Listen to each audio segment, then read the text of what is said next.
All right, so here we go. Going into the close, 10 till to 10 minutes of terror. That is 3:50 p.m. We usually see some drastic movement around that time.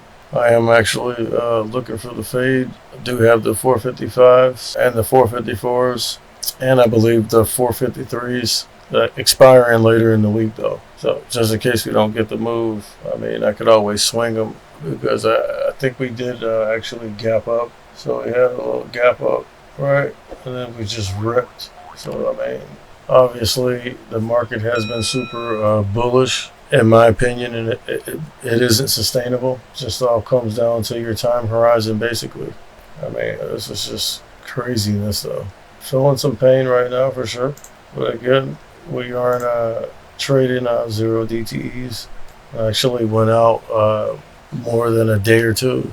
So, I mean, after a run up, I mean, just look at this. We've basically been going straight up. You know what I'm saying? I guess it's a Santa Claus rally or whatever, but in my opinion, it just isn't sustainable. Well, I could be wrong.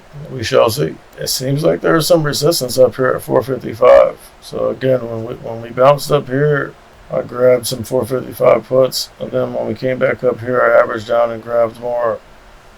So now I'm just looking for, some logic to come back in the markets, basically, and for us to at least give some back.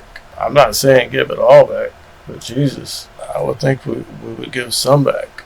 Again, I could be wrong. Here we are, testing 455 again, a major psychological level. I do see Tesla starting to kind of show some signs of weakness. Also Meta, both of them are on the 9 EMA and looking like they want to crack it. Also noticed that SOXS and the SQQQ did stop hemorrhaging a little bit and kind of tried to show some signs of life. However, I don't think it's enough yet.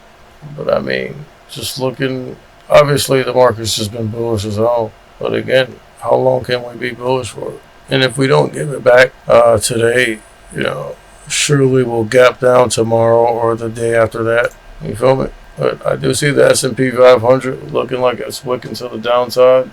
Here, let me try to show you real quick. You see these wicks here? Definitely bullish as day, though. I mean, it would have paid to just ride the trend. Again, I wasn't in the markets like right at the open, so I kind of jumped in butt naked raw dog, just trying to do a little bit of scalping. Found myself now in a position where I might have to try to swing overnight, which isn't a problem because, like I said, they aren't zero DTEs. I gave myself some cushion, meaning, more than 1 or 2 days. Clearly, seems like there's some resistance up here at 455. What I would like to see is us crack the 9 like we just did and finally start fading a little bit and giving some back. You know what I'm saying? I mean, the dip buyers are just going crazy with it. 5 minutes till 350, which is that 10 minutes of terror. Like I said, I usually see some drastic movement around that time. Sometimes it's a little before, sometimes it's a little after. I mean, S&P 500 is looking like it wants to move to the downside. Also, the Qs have basically just been topping out for like the last 2 hours or so. And then Apple playing with this triple top over here. And now it's looking like it wants to roll over. Let's check out Apple real quick. Yeah, so right here, it's almost like a triple top. Something like that. 1, 2, 3. And now it's rolling over. We cracked the 9.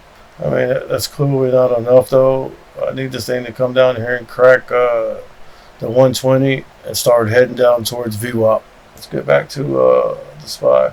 Again, just trying to catch this 10 minutes of terror here. Obviously, the S&P 500 is looking a little heavy right now. I'm also watching the SPY on the 5 minute, looking a little heavy. I do also see some life coming into the VIX and also the SQQQ and the SOXS. Let's see if we can get some continuation. One thing that has my attention is Meta's again acting like it wants to rip. Just broke above 340. Well, it's struggling with 340. So it hit 340 and then whipped to the downside right here. And yeah, we broke above it for a little bit here, but for the most part, kind of respected that level. Let's see if we can continue to respect it. Obviously, it's popping. and 3 bullish candles in a row. Let's see if we can stay under. Let's see if we can at least open another candle below 340. About 30 seconds until the next candle comes out. But they're definitely buying it. I mean, especially right here. We wicked all the way down here and they bought it up. Low volume though.